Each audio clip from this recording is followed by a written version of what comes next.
everyone. This is We Young del Pilar, and this is Fired Up. Politically speaking, I would be considered a conservative Latino. And with my cohort here, Karen Roseberry, who is a grassroots activist from California. She actually ran for Senate too in 2016. There's a story there. We want to welcome our guest, Marc Ang. Now, Marc is the president of the Chinese American Citizens Alliance in Orange County and founder of Asian Industry B2B. He is a community organizer in Southern California who has a heart for promoting quality education, Christian causes, and law and order. He was a proponent for the School Choice Initiative Educational Freedom Act. Marc is also a freelance journalist who is featured regularly on the Washington Examiner, Newsweek, City Watch LA, Red State, Tulsa Today, Published Reporter, Asian Journal, and many more publications. He has made front page news on the LA Times and New York Times for his activism and leadership in the Asian community. And he has a book coming out. His book, Minority Retort, will be released in 2022. Marc, welcome to the show. Thank you so much, William. Thanks, Karen. Great to see you guys. Well, first of all, before we get into anything else, give you a little pub here. What's this book, Minority Retort, about? Oh, I'm pretty excited. Trinity Broadcasting Network will be publishing my book, so we should have it out in September. And it's really kind of just a story of how I became a conservative, and also a collection of a lot of my articles that have been published, widely. Regarding issues du jour, such as my research on fentanyl and that being a problem, some of the issues with our water rights here in California and what's contributed to the drought, supply chain issues. I've included a lot of my writings on that. So really kind of a collection of my perspective on issues du jour. And I don't know if you guys heard of Lance Wallnau, who talks about the 7 mountains of culture, basically, that we need to attack, and as conservatives to go in and reform. These include business, politics, entertainment, the news media. All of these things I address, all 7 mountains I address inside my book. So I'm super excited for it to be released so people can see where, because I've had kind of an interesting experience that most people don't have. Like, for example, being involved in Hollywood, I was able to get the behind the scenes on Tiger King and a lot of the celebrities, like the Alec Baldwin thing, the Will Smith slap. I mean, all of these things, a lot of people see it in the news, but I was actually involved with a lot of the people that were, like, for example, I was at the Oscars, so things like that. So it's a perspective of someone who's been in those 7 mountains and has come out as a conservative still, and would and my idea of how to reform those 7 mountains. Wow, that's impressive. And now I know why Karen wanted us to meet, because everything you said is what I'm screaming at the top of my lungs down here. There's a certain way to approach things. And sometimes I think the powers that be forget that. But I think that the Latino and the Asian community have much more in common than I think too many times are distanced by varying voices that try to keep them separate. But I think that there's a unity that's there, and I think that seeing you two come together could be a pretty powerful voice and reckoning for, I think, a lot that don't recognize just the unity that is present between those two communities. Right. The thing about that too is that, to me, is they keep saying we're short and brown. At least for the Latino culture, we are like the American culture. We are very diverse. We have very Black Latinos and very white Latinos. And they tried to box us in. And I think the Democrat Party has failed in that regards to understand us as a culture. We're very diversified, but a lot of similarities. And I'm not sure about the Asian culture. I actually have a brother who is half Japanese, and I hope to interview him. His whole side of his family was in Nagasaki. So him and his 2 aunts, rest in peace, were the lone survivors of the family. Not him; he was born to his mother later. But there's a lot of fascination in terms of the Asian community here in the States, in terms of history, how they've led us, how they're still leading us, and they're pushing back on that at some of the universities with these entry criteria. So Marc, I'm looking forward to hearing your train of thought. Karen and I, we kind of go at it at times, and you're more than welcome to it. But real quick, what specifically, you can give us, I guess, a preview of the book, which I'm sure you probably have it in there, got you, what defining moment made you realize, I think I'm a conservative, or I am a conservative? I actually talk about that in the book. There was one pivotal moment because I still stand by that I really don't like politics. Karen and I have been on campaigns together, and the most recent one really kind of showed me how much I'm disillusioned with the Republican Party, as well as Republican consultants, who I think are really, really problematic. So I have never been really interested in politics. I fell into it through community organizing because I do love organizing for the community and taking on causes that I believe in. Like, I'm very pro-life. Like, I don't back down from that, even though I know a lot of people in politics feel that it's a toxic issue. But I am where I stand, and I don't believe that I should be filtering or too much. Of course, you have to have tact. I fail at that sometimes, but I believe that everyone's views should be if you're in disagreement with me, I'm okay with that, but don't expect me to change where I stand. But through college, I never joined college Republicans or Democrats. I didn't like both parties. But once I graduated, I had my uncle, who's actually, MIT graduate and someone that in our family we look up to, and I had very limited contact with because he lived in New York and I'm in California. But when I graduated, he hit me up and he said, I would like to see you. And I said, of course, I want to see my uncle, who I haven't seen in like 10, 12 years. He said, meet me at the LAX Sheraton. And I said, okay. So I expected we were going to grab dinner and, do family things. And then it turned out that I got hoodwinked into going to a Asian Americans for Howard Dean rally. And I thought it was so I said, okay, I don't know politics. I kind of have an idea what the left and the right is. I kind of don't stand in either camp at the time. And I listened to Howard Dean, and for 45 minutes, I heard this terrible, long-winded, emotionless speech that tokenized Asians, that really bothered me, the way they tokenized it. And I said, okay, whatever party he is, I'm the other party. So that's the moment I said, okay, I'm a Republican. I don't agree with that at all. So Oh no, I get that. Karen, you've never told us your story. Real quick, was there a defining moment for you? Wow. I'm not sure about a defining moment. The most definitive moment that I can think of was just in 1984. I would have been just before my 7th birthday, or just after my 7th birthday, because it would have been November. And I was watching the returns come in for the Reagan-Mondale election, and was following that fairly well, and noticed that Mondale only had one state, and I had been rooting for Reagan all along, and Reagan definitely came through, strong and powerful, as Reagan always is. And I would say that maybe that solidified my definitive Republican, credentials at that point in time. Though I have to say, I would agree that the Republican Party over the years has given me also some cause for concern.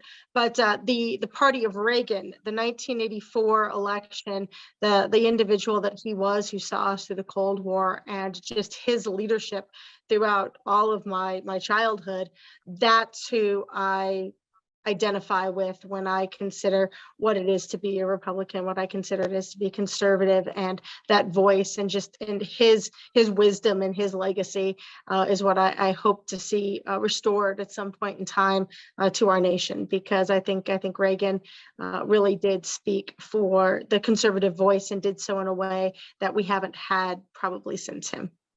Yeah, Reagan was my time as a kid too, so I agree wholeheartedly. Marc, I'm a bit of the same camp of you as you are. When I really had my defining moment, I just realized I still remember it. I've written about it a couple of times, and I just quote, "Oh my God, I'm a Republican." But the reality was, I was more of a conservative. I just had never heard the term at the time, only until I got a little bit older. And my thought process is the GOP has lost its way. Sure, it started losing its way after Reagan served his 2 terms, is my belief. So, Mark, before we get into our topics, I love your writing. I just want to say that's kind of what drew me to you. It's people write for the internet, 4th to 8th grade level, short bullet point. Your articles, you got to read them. You make your point and you take your time. And I find them more informative with the ability to actually read them without getting bored, as most people do, and they take off after a few paragraphs. What advice would you give to, because there's a lot of writers, a lot of bloggers out there. What advice would you give to them? Well, I think really it's hard. It's hard because people ask me and then they don't know how to execute the writing, because it really is a reflection of who you are. So you got to be the right person to write something. Otherwise, you are just playing, you're just mimicking, right? So I just truly write from the heart. I don't make money off of it. And I take pride in that, because for me, it's like I write my truth. And that is just who I am and my perspective and the way I see things. So it's just being honest to your own voice. But really where I'm coming from, I'm a populist. It really comes from me being a community organizer and working in the community and doing stuff, with different groups of people. Like I've interacted with so many different people from different walks of life. And that's where my worldview and everything is an aggregate of all the different groups that impact me, whether it's my own Asian community, Hispanics, Black community. I've been on Black Chamber of Commerce. I've been, there's a lot of different groups that I'm connected to that all I find common ground with. And in a way, I'm a populist. That's why I'm more of a Trump Republican than I am a Reagan Republican.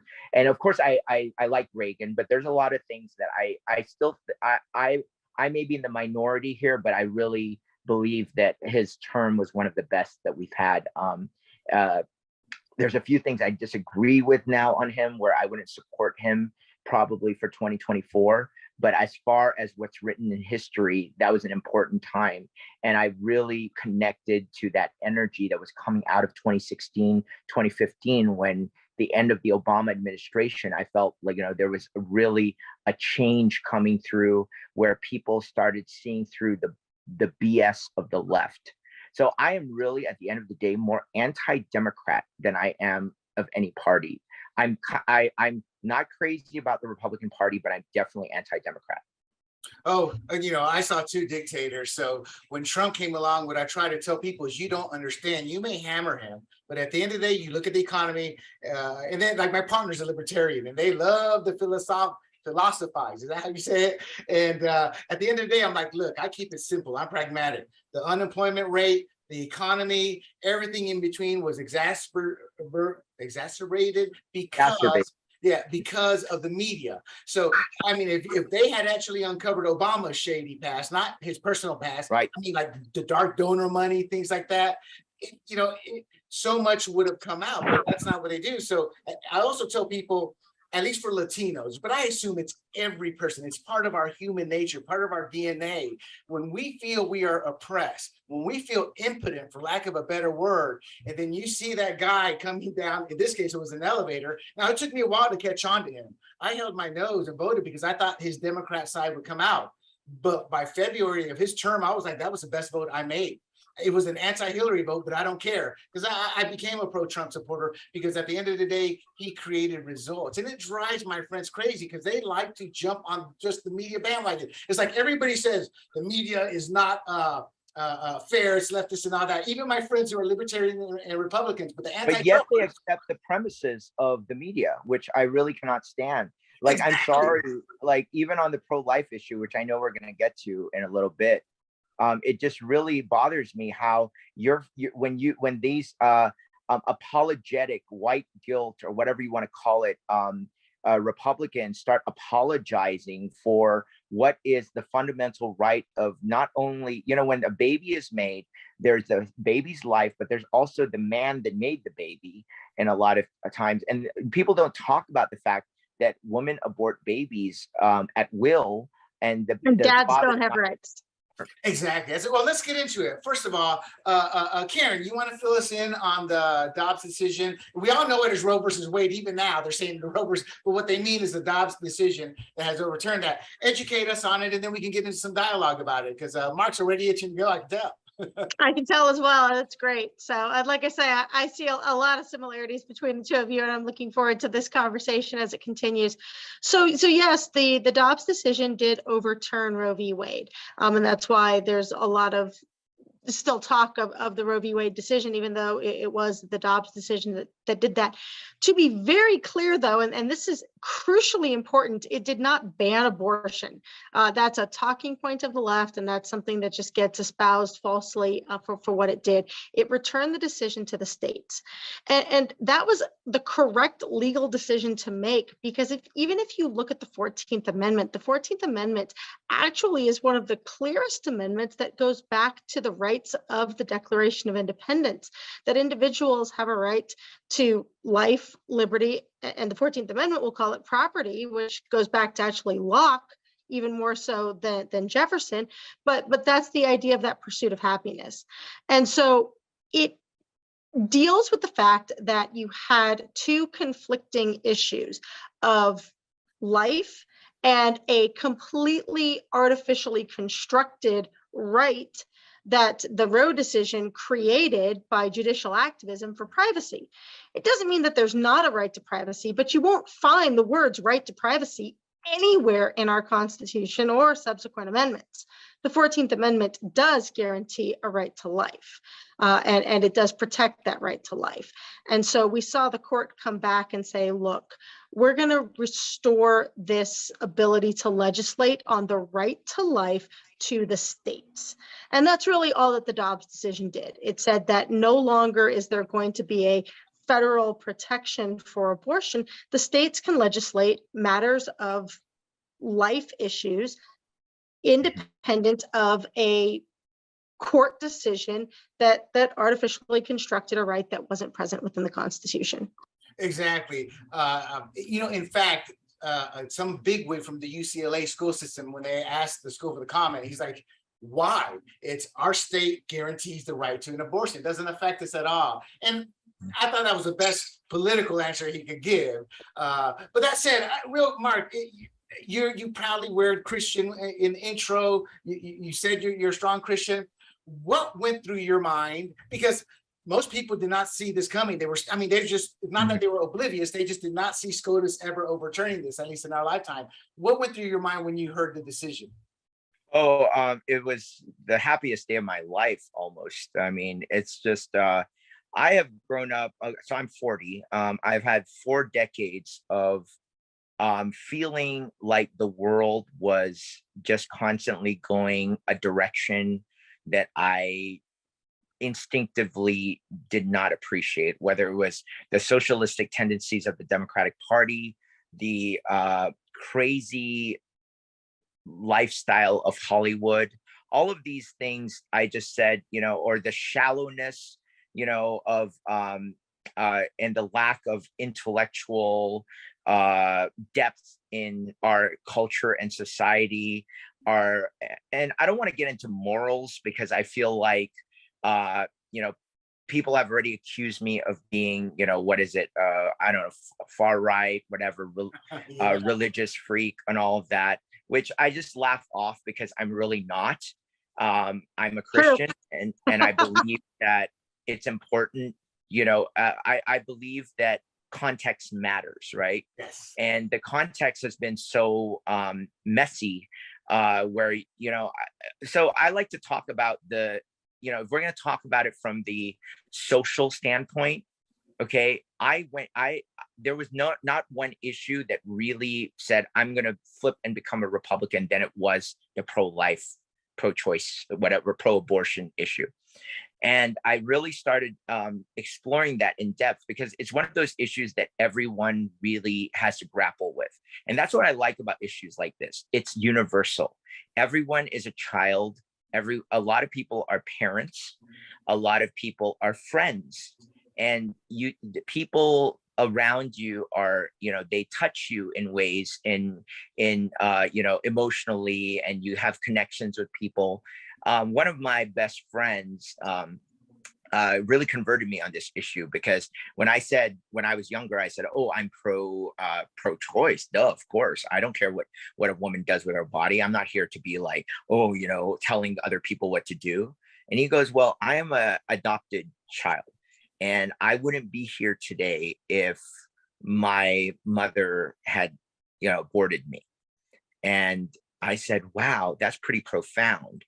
That is one of the, I wouldn't have this important person in my life, a close dear friend, if that was made available at the time of his birth. And he was born in 1968, which was before Roe v. Wade. So I said, wow, that really made me rethink the issue. And I feel like, and it's really funny because I wrote this article, Florida Daily published it. You'll see it. A lot of outlets actually published it. And I said, Roe v. Wade overturned. It is a legally correct, morally correct decision. So on two fronts.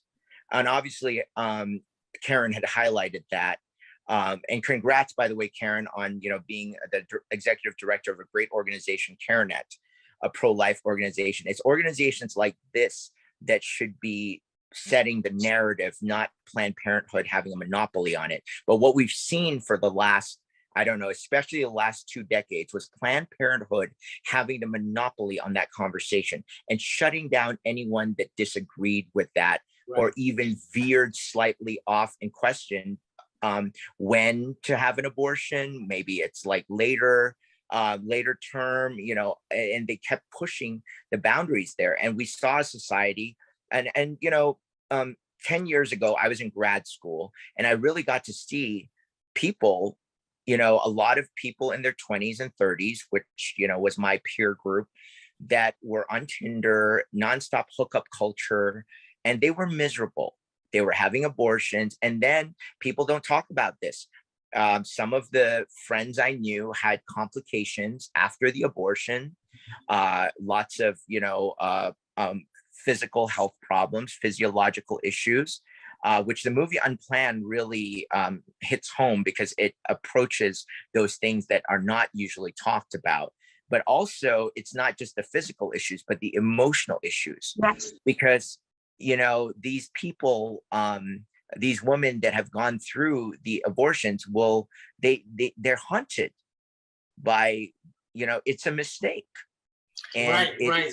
Very similar to women that have gone through other traumatic experiences. Mm-hmm. I mean, there's a debate over whether or not you can actually call it post-abortion syndrome and whether or not it's likened to PTSD. And I'm not going to chime in specifically on that component of the debate, but every psychologist, from Psychology Today through the most liberal psychologist that you'll find, will acknowledge the fact that women that have an abortion have a unique emotional experience that is akin to them, mm-hmm, and that far too often that experience can be compared to those who have gone through a trauma. And we can see this in pop culture, right? Stevie Nicks from Fleetwood Mac had an abortion, and she had wrote a song called Sarah. And she says that till this day, she her baby, Sarah, who she had aborted, still ruminates through her thoughts.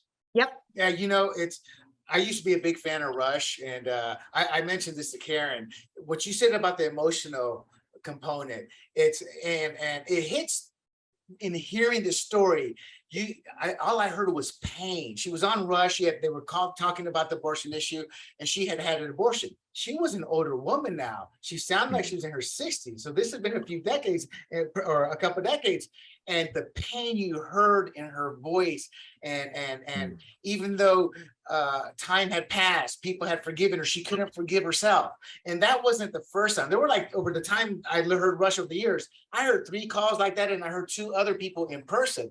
And it doesn't make me uncomfortable in the way most people would say uncomfortable, but it just kind of tears at you. And I wasn't even part of that, hearing that pain.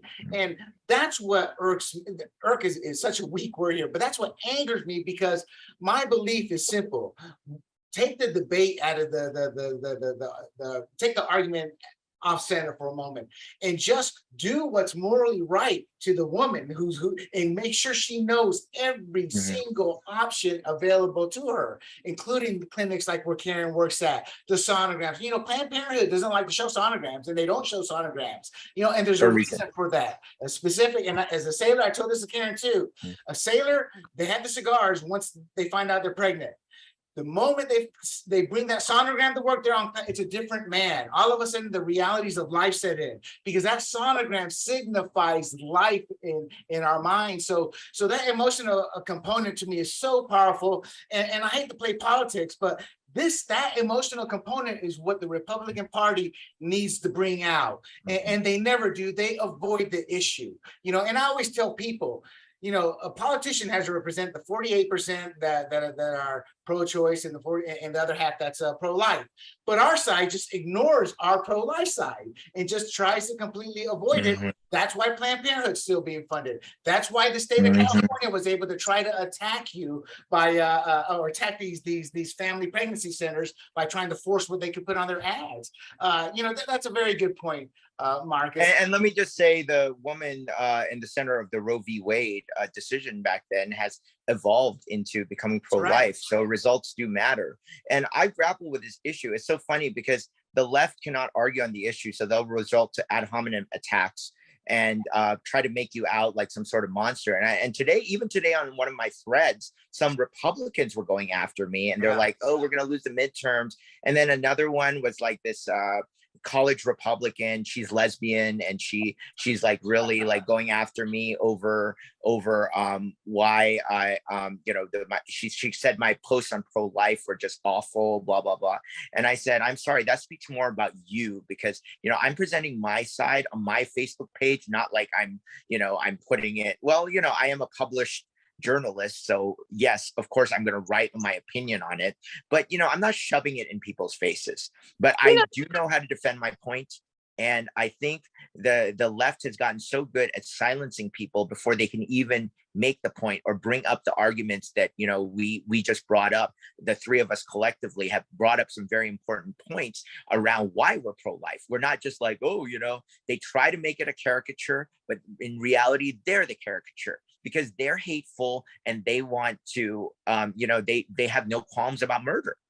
Right. And speaking about silencing and speaking with you guys here, one of the voices that has been I think you both will like this point, but one of the voices that has been ridiculously silenced, and it's actually something that we at CareNet and other pregnancy centers are trying to pull out, are the rights of the father, and the fact that they have been completely eliminated from this conversation, as though they have no voice, no say whatsoever. And yet they're honestly drawn in more as the one to blame. It's like, the guy, was involved in this, yet he doesn't have any say over his child, right, at this stage, of development. And that is just grossly unfair. Not only is it grossly unfair, we also know that really the guy's voice actually does influence the woman's decision. In fact, more so than any other decision more so than any other voice in the decision that they make. And that's why they've been, honestly, and I mean, I hate to say this because this sounds very trendy, but they've been emasculated. The most common thing that we hear from women is this, oh, my boyfriend, the father of my baby, he'll support me in whatever I do. I mean, that's what they've been conditioned to say, rather than, no, this is my child too. I'm going to protect, I'm going to provide, I'm there for you. I want you to have this baby. Like, they won't even go that far, because they feel if they're saying that they're pressuring, that their significant other with whom they've had this child as well. And it really is just a very distorted worldview in which we are existing, where they can't make that claim boldly and confidently and say, no, this is my baby too. I talked about this in my book, but I think, Karen, you may have attended in 2019. I did a screening of Unplanned at the Orange Coast College. And one of the craziest moments was one of the students at that community college, in the end, there was like Q&A with a panel.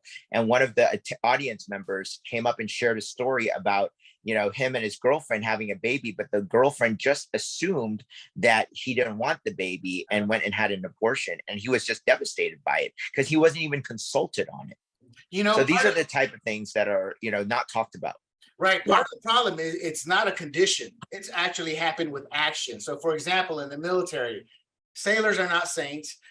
I'm not saying every sailor's right, but I've seen cases where the guidelines state, hey, do this, do this. They don't even listen to the sailor and they'll believe 100% from the woman. The courts have done the same thing in assuming the mother is the better parent. Now, I'm not one to argue because biologically, that's what I've always felt. And that's what I've always been taught. But it's one of those things where, there's a bond there that the father's never going to have. But these actions are what have made us impotent. And the reason I don't think this is brought up as much is because it's one of those battles that we're not ready for, meaning there's so many battles right now in front of it. But yet, William, I disagree with that. I mean, the Amber Heard Johnny Depp moment that we experienced has really that came out of left field, because I thought, just like you, William, I thought, hey, we're not ready to have these conversations, even though it's happening all around us. I have cousins that are basically indentured servants because they have a mother of their baby mama, just milking them all for alimony and child support and have no lives. And they're great fathers and providers, but they just keep getting squeezed. But yet we have Johnny Depp and Amber Heard. And that's what I'm saying. This is why I love bringing people on, because from the Amber Heard, I'm like, yeah, it's finally starting to come around. But I was looking at it from the Me Too movement. They're not going to start just openly believing a woman. And that goes back to my belief. But you're right. It hadn't even occurred to me. That's a potential segue into a father's rights. And we're talking about it as a debate issue. The truth of the matter is, abortion is in and of itself so emotional, which is why we're so harsh on both sides about it. But in that emotion, we've forgotten the father's feelings and his beliefs and his wants, along with adoption in other ways. But I had not thought about it with the Amber Heard. Any thoughts, Karen? Do you think that could help lead a way to open this, or do you think we're still a little ways off? I think that it's a very emotional subject across the board. And I think that we do need to do a better job. And I think we started to talk about this kind of at the beginning of the segment, but of tapping into emotion effectively. The left wants to stigmatize this, and they want to make this a hyper emotional issue, but not draw in the emotion that actually is warranted. It is an emotional issue, and there should be emotion, and it should not be purely analytical and devoid of that emotion. I mean, there is a legal component, and we talked a little bit about that when we introduced it. There is a scientific component, and we should talk about that as well. But the key components come down to the fact that abortion is not kind to women. And even if we take an old democratic mantra of safe, legal, and rare. And quite honestly, that's really what we should be looking at for California. And I know we want to keep this mostly national, and I want to as well. We're going to talk about California. But I do want to speak to that fact, because the fact is that California has been knee-jerk and extremist. And so what used to be considered the, centrist, common sense, or even quite honestly, it was a little bit of the left position, but had moved to sort of that center position of safe, legal, and rare, isn't even being discussed any longer. It is now expand abortion access to the extent that it could be potentially unsafe for women. Right. When over 50% of abortions are chemical abortions, or what we call medical abortions, where here's your pill and take that. And that's a whole other topic, for the fact that we try to solve way too many issues with a pill. But when that's the solution that's being pitched to women who aren't getting ultrasounds, who aren't knowing how far along they are in their pregnancy, and who more often than not are now having to go in for surgical procedures, who were never even given proper information, that informed consent that we talk about, as to, if you take this pill, what will be the reactions, what will be what can you expect from this, and just how far along are you in your pregnancy? Because they don't have to know that information before they're just given this pill that tells them, oh, it's going to be just fine. And yet we're seeing a rather striking and startling uptick in the number of women going into emergency rooms because their medical abortion did not work the way that they were told it was going to work. So we don't have informed consent.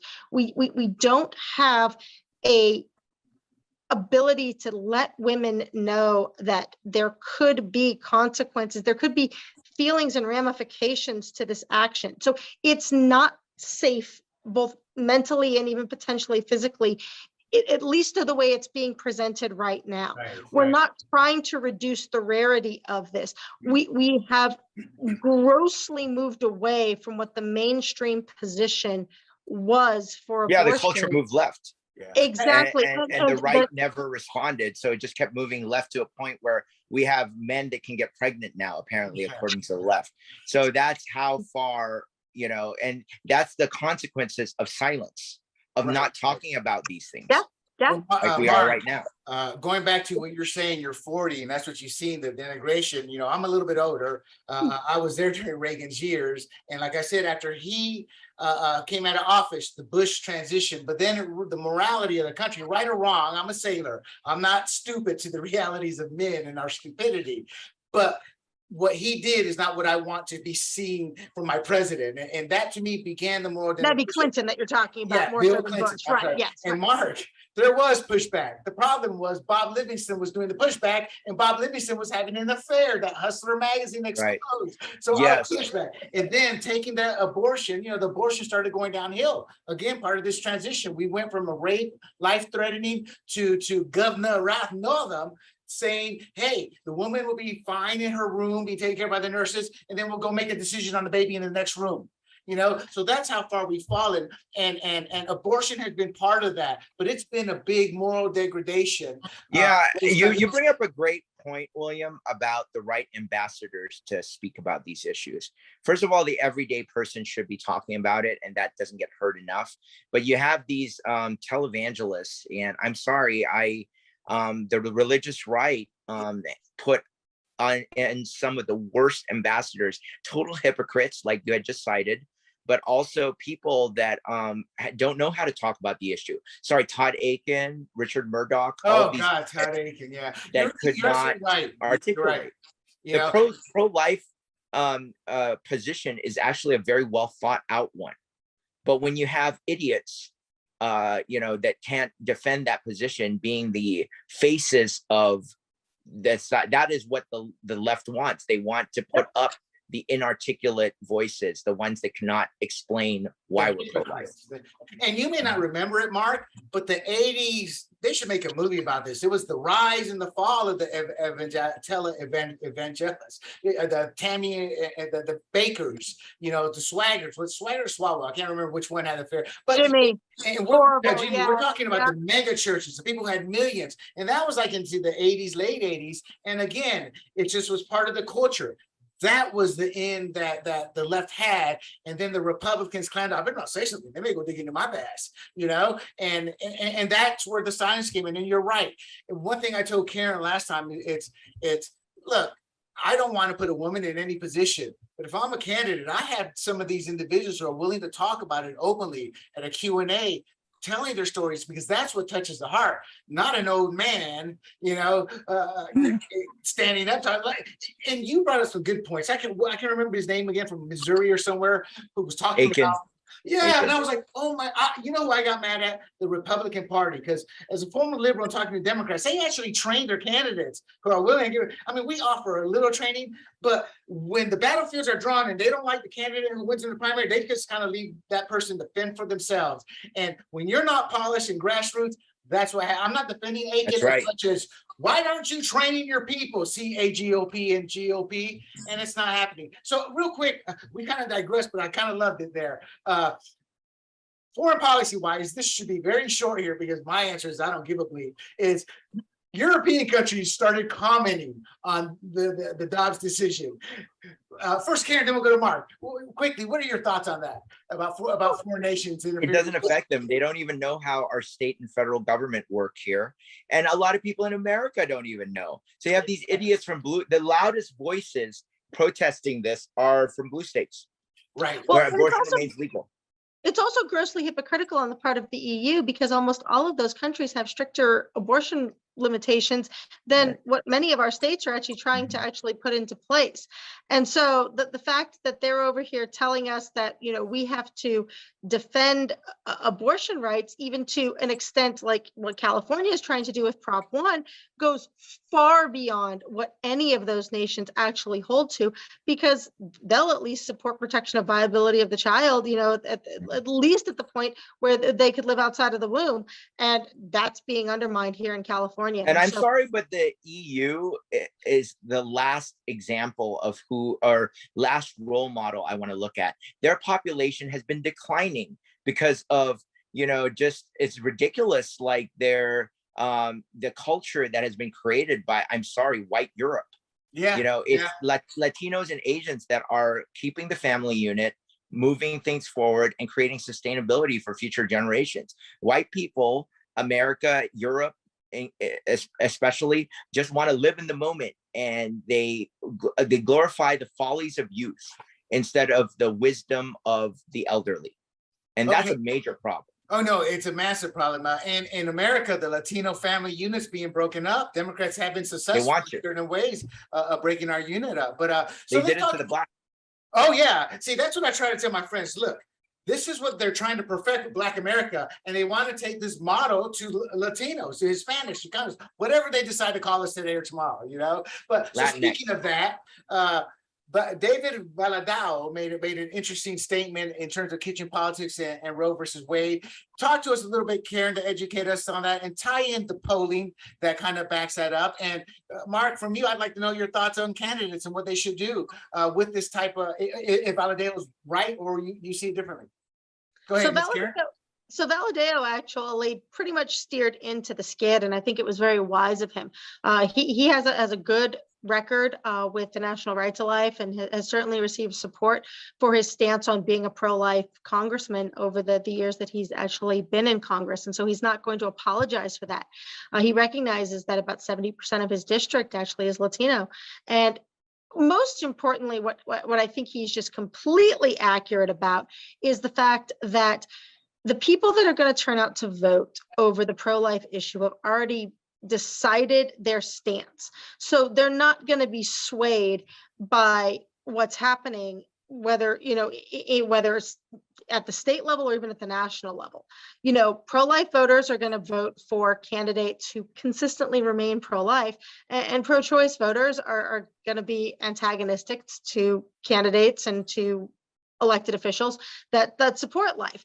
But the middle of the road candidates, except now, interestingly enough, maybe some of the Latino voters that he's trying to actually sway and that he is trying to make sure do vote for him, honestly are probably more likely to be pro-life, but where he's really banking is the fact that the abortion issue is not really what's going to be the driving factor in their vote. He doesn't think it's going to alienate them. I agree with him that being pro-life is not going to alienate a Latino voter.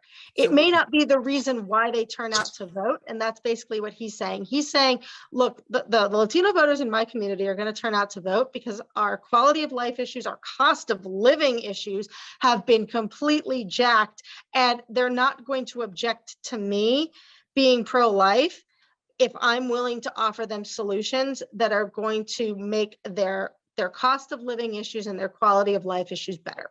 So what you're saying is kitchen politics trumps Dobbs. What do you think, Mark? Oh yeah, I've seen polling to that effect. In fact, there's a net effect of turnout, right? Because the left is so emotional and angry, a lot of them are actually going to be depressed. So when CNN just did a poll of likely voters, 38% said they were happy with the decision. 18% of the likely midterm voters said that they were angry with the decision, and then the remainder was like, I don't care. So So really, there's the reality. You've got loud voices on the left and loud voices on the right, but there's a whole middle or swath of voters that are not even tuned in, and or it's a passing thought, and they're just like, whatever, this doesn't concern me. I'm concerned about $7 a gallon gas. So that's for Valadeo, my thought, he's in a unique position because it's rural and he has a lot of probably mostly Mexicans, but mostly working. 70% Latino And- voters, if I'm not And mistaken. they Yeah, tend to exactly. be immigrants or sadly illegals, but they are what you would call the originals in terms of they are the most religious, the most pro-life. By the third generation, Latinos have become Americanized. Second generation will be like me. I speak, read, write English, tied to my roots, et cetera, et cetera. But these individuals, they mostly speak Spanish still. They watch Spanish television. You go to their house, you're going to get a great Mexican meal. So my take is simple. This can sway it for Valadao. But that said, even in urban areas, those are votes out there to be had who are just uninformed about their Democrat. We both know her, and I honestly cannot remember her name. But she worked a lot of campaigns like you guys. And some years ago, she was working with a Christian group, a church group. They were going into Riverside. I told you this, Karen. They were going into Riverside and they were knocking on doors. It had something to do with the pro-life issue at the time. And she goes, many of them spoke Spanish and they had Spanish speakers. That was part of their plan to go to those communities. They were flipping them from Democrats into Republicans because many of these first generation immigrants or immigrants rather, thought their Democrat representative was pro-life. I mean, it was that out of touch that our Republican Party was or is still, in my eyes, with the Latino community. Right. I mean, am I looking at it wrong, Mark? I think the CAGOP has Stockholm Syndrome, so they don't know how to take an issue that you're going to get blowback because obviously no one. You can never have a utopia where everyone agrees with everyone else on everything, right? So instead of proclaiming a clear contrast with the Democratic Party, the Republicans decide they want to play Democrat light and basically be afraid of their position or try to downplay it. The CAGOP did not even release a statement on the Dobbs decision, but I have to give a shout out to Fred Whitaker of our Orange County GOP, who actually put out a statement affirming life. And I gave him an attaboy for that, because at least some local county GOPs are standing for life and realizing what a historic decision this is. Why are we in politics to start with? Or why do we even get involved slightly? It's because of moments like this. It's because we're able to see the culmination of our work, which is our own blood, sweat, and tears, and time and money and resources to volunteer and to help in the community or try to affect some change. And it's moments like this that's like a clear victory. And it's amazing how many Republicans cannot even celebrate what is a slam dunk. Right. It's funny you say that because I'm always screaming at the top of my head when they bring that topic up. I'm like, why get Democrat light when you can get the real thing? That's why you keep losing. But in your intellectual mind of layering every piece of data, you come to this ungodly conclusion. If you had the KISS method, we would know where we're at. So let's take this Latino talk and segue into the second portion. I have another question, but that will take us into another different direction. But that's the university bastions and free speech. Mark would love that. Exactly. So we'll save that for another day, but that's a great topic too. So this Dobbs decision has even permeated the campus life right now. So taking the Latino talk we had, let's talk a little bit about Latinos, what the GOP can do to recruit us. Because I'll be honest, just real quick, because I am Latino. I used to never say that because I used to never care. My defining moment was when I was like, oh my God, I'm a Republican, was when they played the identity race card at college on me. But the reason I got involved was I just got sick and tired of them showing Latinos as short and dumb, and the only ones they would show would be crossing the border. We have a rich, diverse heritage. We help people. We believe in God. We want to have families. And so when I saw them, how they would label us, I said, I got to get involved. We are not what they are portraying. And that was 2015, and everything you said, Mark, is exactly my beliefs. Now we're seeing the type of Latino I want to see in office, and that is represented right now by Mayra Flores, and she's of Mexican descent, and she got elected in a mostly Democrat district, and she did it all herself. Before I turn it over to you guys, my issue that we may fall into is the Republicans are going to claim a massive victory to do what they want to do when it's the people who are bringing this red wave. These Latinos flipping to the GOP are not flipping because the Republican Party took their message. And if that's ignored in a few years, we're going to lose some of these people. So, and right now they are smearing Mayra Flores. They've already condemned her as an alt-right politician, yet she hasn't voted on anything. What do you think, Mark, of this smear, the derogatory narrative they're creating on her, and the lack of the GOP to push back on it? I mean, she's defending herself very well, as her backers are, but the GOP seems to kind of be ignoring that. Well, Mayra Flores is a threat to the Democrats because she's exactly what they think is in their pocket. The type of voter, the type of demographics in their pocket, the way the Black community is pretty much lockstep in with the Democratic Party. But Mayra Flores is showing the fissures, the cracks in the wall, so to speak. And we saw this in 2020 in Miami-Dade, which is very Hispanic, and they had shifted 23 points to the right. And where Mayra won was in West and South Texas. That whole border counties in Texas have been slowly moving right, from having almost zero Republican registration in certain cases to now being at least 50% registration. So things are really moving because of Trump. Trump really had a populist brand that a lot of the Latinos, and I'm pretty blue collar in my perspective on things as well. I'm a farmer, so for me that is something, a lot of rural issues I think are ignored by the old Republican Party pre-Trump.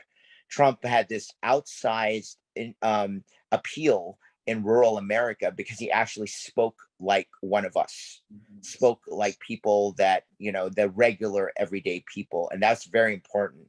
Bush had a little bit of that, but he was a little too big business for, certainly McCain and Romney as nominees were atrocious because all they represented was that big business vulture Republican Party that so many cannot relate to.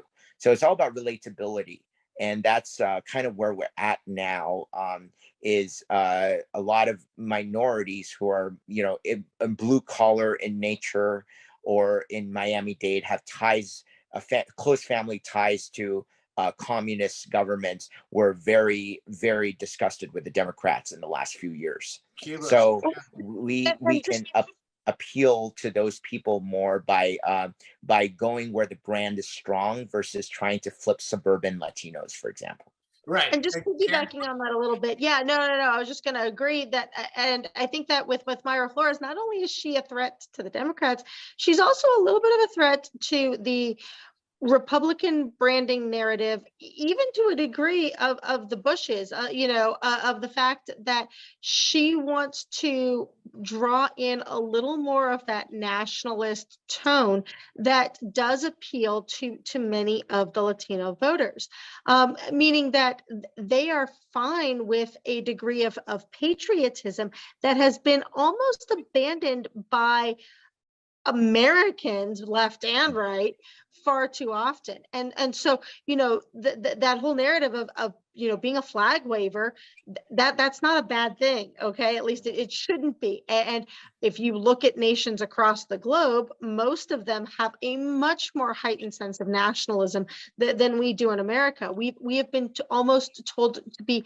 embarrassed by that or ashamed by our nationalism because we are kind of the last superpower. And so it's like you're not allowed to you know, I mean, literally, and I mean, it's not even necessarily my favorite song, right, by any stretch of the imagination, and I'm not really big on pride in general, but the whole idea of, you know, I'm proud to be an American, you know, that used to be a statement that could easily be declared and, you know, a song that would be sung, and now it's almost as if that's like a dirty word or a dirty, you know, mantra. The Right. Democrats for sure feel Right, that Yeah, way. and right. And that goes completely contrary to, I think, much of the Latino mindset as they come here, because they are coming here to become proud Americans. Right. And I think that that's exactly what Mayra Flores brings to this conversation, is the fact that she is a proud American and she's not going to apologize for that. Right. Amen. As a kid, I saw many foreigners. Well, you know, my dad was in the military. He's Puerto Rican, mom's Panamanian, a lot of friends and family. And we have not given that up, because you bring up a good point. They still come today, and their proudest day is the day they become an American citizen. Literally every immigrant that comes in becomes a citizen. That's their day. And we kind of made that a bad thing. But, you know, I'm proud to say, as Hispanics or Latinos or whatever, we haven't given up on that, because that's what drew me to Trump. They kept trying to compare Trump's nationalism to Germany, all this. I go, you guys are just It's flat out stupid. lying. To have a strong The country, shoe don't fit.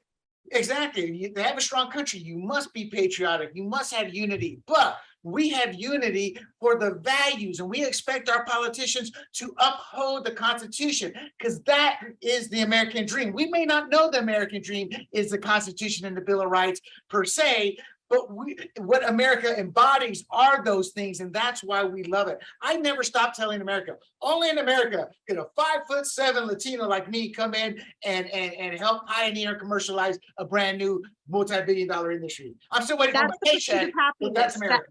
That's the Declaration of Independence, and you're absolutely right about the ideals component. And again, I don't agree with any individual probably 100%, but one of the most, I think, competent and one of the most definitive talking points of even like a Dinesh D'Souza will speak to the fact that what unites Americans, because we are just such a different country, are our values. And those values are embodied in the Declaration of Independence, the Constitution, and the Bill of Rights.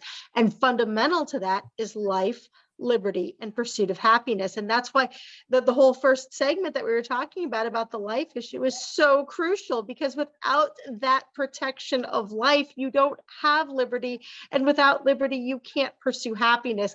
And everything that you're describing, William, is exactly that. It's that pursuit of happiness. And everything that Marc was describing earlier is about that component of protecting life, so that we have those values that are shared across culture, across nations, when we become Americans, for those values of life, liberty, and the pursuit of happiness. Because we're the ones that actually stand for choice. The Democrats are so anti-choice, and yet they're such hypocrites and trying to act like they're the biggest proponents of choice, but their actions say otherwise. And I think people are waking up to that, especially Latinos. Right. Hey, Marc, you know, right now they're trying to cast Ms. Flores as a Bober or NTG. My question to you is, first of all, that's what they cast all Republican women who believe in the Constitution as nut jobs. But how do we change the narrative on this? Because GOP, they're okay with the media ostracizing those two women. They would rather have them out than in.